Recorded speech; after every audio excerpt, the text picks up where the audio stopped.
영상을 메인 디스플레이에서 보다가 닫아도 이렇게 계속 사용을 할 수가 있습니다.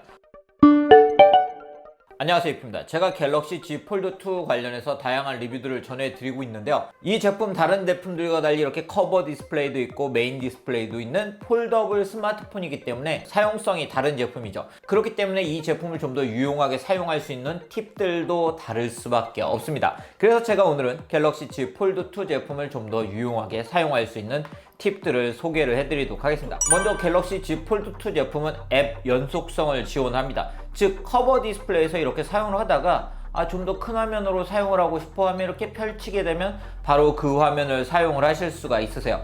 그렇기 때문에 갤럭시 Z 폴드2 톰 브라운 에디션을 커버 디스플레이에서 보다가 메인 디스플레이에서 보고 싶은 경우에도 바로 보실 수가 있습니다. 그런데 반대로 메인 디스플레이에서 동영상을 보다가 닫으면 안 되죠. 이렇게 뜨질 않아요. 그런데 이걸 바로 메인 디스플레이에서 커버 디스플레이로 연속성 있게 사용을 하실 수가 있습니다. 바로 설정으로 이동을 하시면 디스플레이가 있고요. 이 디스플레이에서 아래쪽으로 내려가게 되면 커버 화면에서 앱 계속 사용이라는 메뉴를 볼 수가 있습니다. 이 메뉴를 눌러주게 되면 메인 디스플레이에서 사용을 하다가 커버 화면에서도 바로 사용할 수 있는 걸 볼 수가 있죠. 다양한 앱들을 적용을 해서 사용을 하실 수가 있으세요. 제가 해볼게요.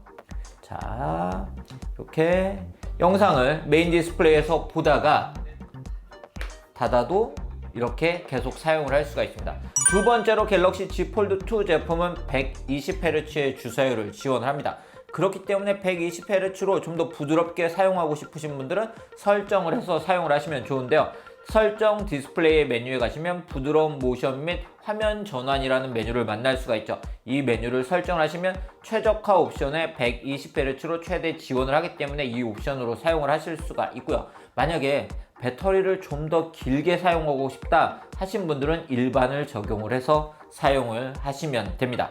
그리고 세 번째는 갤럭시 Z 폴드2 제품을 이용해서 멀티태스킹을 할 수 있는 방법인데요. 자, 예를 들어 제가 유튜브를 이렇게 보고 있었어요. 그런데 인터넷도 하고 싶다 하면 여기에 앱을 추가를 해서 사용을 하시면 됩니다. 이러한 화면창을 이렇게 끌어서 사용을 하실 수가 있어요. 이렇게 엣지 패널이 지원이 되기 때문에 엣지 패널에서 원하는 앱들을 끌어다가 사용을 하시면 되고요. 예를 들어 이런 식으로 화면을 3개로 나눠서 사용을 하시는 것도 가능합니다. 그리고 만약에 없애고 싶다 이러면 없애시고도 되고요.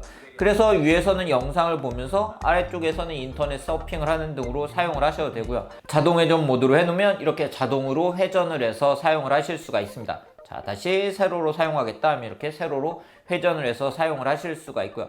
이러한 엣지 패널에는 본인이 원하는 기능을 좀 더 추가로 해서 사용을 하실 수가 있으세요. 자, 엣지 패널을 좀 키워서 볼게요. 엣지 패널에 보면 처음에는 애플리케이션만 제공이 되는데 여기에 스마트 셀렉터나 태스크 등을 추가를 해서 사용을 하시면 이런 식으로 전환을 해서 사용을 하실 수가 있으세요. 그렇기 때문에 이 엣지 패널을 통해서 좀 더 유용하게 멀티태스킹을 하실 수가 있습니다. 자, 이렇게 멀티태스킹을 할 때 여러 개의 인터넷 브라우저를 사용하고 싶다 하는 경우 예를 들어 크롬을 사용을 하고 있었어요. 근데 크롬을 가져다 놓으려고 하면 크롬 앱은 이미 실행 중이라고 나오죠. 여러 개의 인터넷을 사용하고 싶을 때는 삼성 인터넷 브라우저를 사용을 하시면 됩니다. 이렇게 하고 눌러주면 삼성 인터넷 같은 경우에는 보시는 것처럼 이렇게 추가를 해서 사용을 하실 수가 있으세요. 그렇기 때문에 뭐 하나로는 네이버를 보고 하나로는 뭐 다음을 볼까요? 그리고 하나로는 구글을 본다든지 뭐 이런 식으로 사용을 하실 수가 있고요. 인터넷 브라우저를 사용하면서 한쪽에서는 쇼핑을 하고 한쪽에서는 웹서핑을 하는 형태로 사용을 하실 수 있고 맛집 리뷰를 보면서 맛집에 예약을 하실 수도 있겠죠. 길게 이렇게 눌러주시면 새 탭에서 열기가 있고 다른 창에서 열기라는 메뉴가 있죠. 그래서 다른 창에서 열기를 선택하면 다른 창에서 열어서 보실 수도 있습니다. 이러한 기능들은 다른 앱들에서 사용을 하실 수가 있고요. 네, 이처럼 다양한 멀티태스킹을 할 수가 있기 때문에 갤럭시 Z 폴드2 제품을 사용하신 분들은 엣지 패널을 사용해 보시면 좋을 것 같은데요.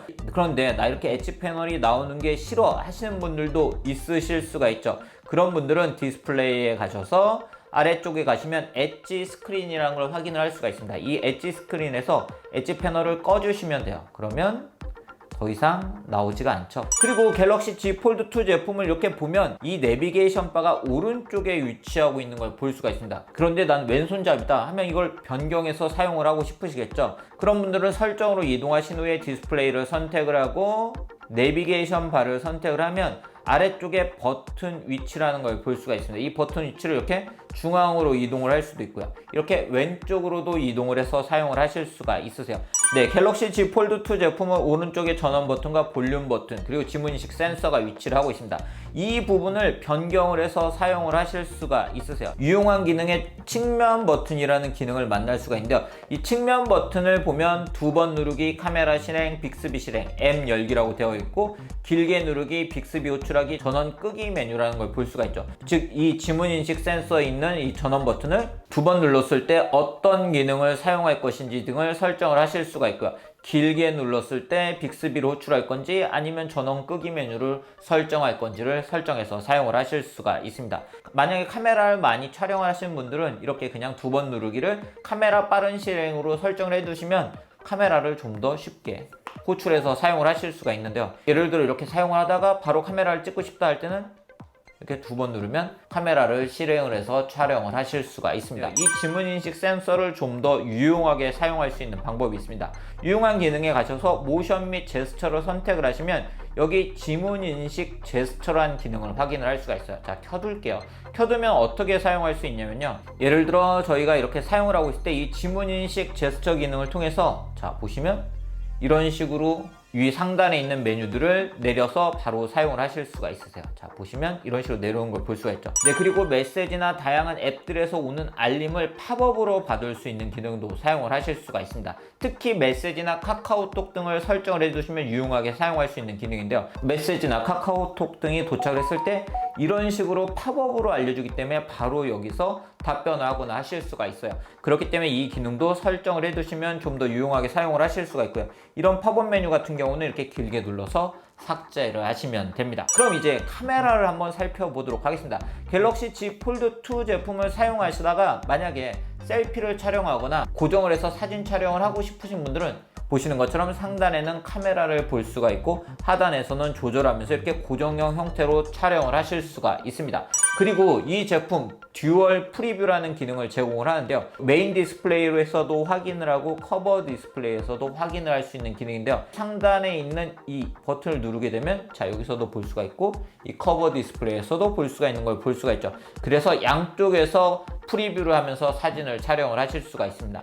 그리고 사진 촬영을 할 때 화면이 크기 때문에 이 셔터 버튼을 누르기가 힘드신 분들도 있으실 것 같아요. 그럴 때는 본인이 원하는 곳에 셔터 버튼을 이렇게 두고 사용을 할 수가 있는데요. 설정 메뉴로 이동을 하시면 아래쪽에 촬영 방법이라는 메뉴를 볼 수가 있고요. 이 촬영 방법에 플로팅 촬영 버튼이라는 걸 활성화를 해주시면 됩니다. 선택을 해놓으면 사진을 촬영하실 때 본인이 주로 촬영하는 곳에 이렇게 셔터 버튼을 두고 촬영을 하실 수가 있습니다. 그래서 이 기능도 사용을 하시면 유용하게 사용을 하실 수 있는 방법이고요. 자, 그리고 지난 영상에서 제가 이렇게 상단에서 배터리가 얼마나 남아있는지를 바로바로 확인을 하면서 사용할 수 있는 걸 보여드렸죠. 바로 이 기능은 이렇게 아래쪽으로 내리시면 이 점점점이라고 되어 있는 부분을 누르면 상태 표시줄이라는 걸 확인을 할 수가 있고요. 여기에 바로 배터리 용량 표시를 설정을 하시면 배터리 용량을 바로 확인을 하실 수가 있습니다. 그리고 알림도 확인을 할 수가 있는데요. 알림 표시 같은 경우 알림 개수만 표시를 할 건지 최근 알림 3개를 보여줄 건지 모든 알림을 보여줄 건지를 설정을 해서 사용을 하실 수가 있으세요. 밝기를 많이 조절하신 분들은 밝기를 조절할 때 항상 이렇게 2번 내려야 된다는 게 부담스러우신 분들도 있으실 것 같아요. 이런 분들은 여기서 빠른 설정창 구성을 누르시면 밝기를 맨 위로 표시라는 걸 확인을 할 수가 있습니다. 자, 이렇게 해두면 어떻게 되냐면 이렇게 내렸을 때 밝기가 가장 위에 있는 걸 볼 수가 있죠. 그리고 마지막으로 전해드리는 팁은 아주 간단하면서도 꼭 필요한 팁인데요. 바로 영상 등을 감상을 하실 때 잡는 방법입니다. 저희가 아무래도 카메라가 이 위에 있기 때문에 이렇게 잡고 사용을 하시는 분들도 있으실 것 같아요. 그런데 이렇게 잡고 동영상 등을 감상을 하시면 안 됩니다. 그 이유는 스피커가 이쪽에 위치하기 때문에 이렇게 잡았을 때 가리게 되세요. 그렇기 때문에 동영상 등을 손으로 잡고 스피커를 사용해서 사운드를 듣고 싶으신 분들 또는 게임을 할 때 스피커로 소리를 듣고 싶으신 분들은 이 스피커를 가리지 않게 이렇게 쥐고 사용을 하셔야 됩니다. 한번 예를 들어서 보면 자, 이런데 근데 이렇게 잘못 잡게 되면 이렇게 되고요. 네, 이렇게 차이가 나기 때문에 스피커를 가리지 않고 이런 식으로 잡고 사용하셔야 제대로 된 사운드를 감상을 하실 수가 있으세요. 네, 오늘 이렇게 갤럭시 Z 폴드 2 제품을 좀 더 유용하게 사용할 수 있는 팁들을 살펴봤습니다. 이 모델을 구입을 하신 분들은 이런 팁들을 잘 활용을 하셔서 좀 더 유용하게 사용을 하셨으면 좋겠네요. 그럼 오늘 영상 여기서 마치도록 하겠습니다.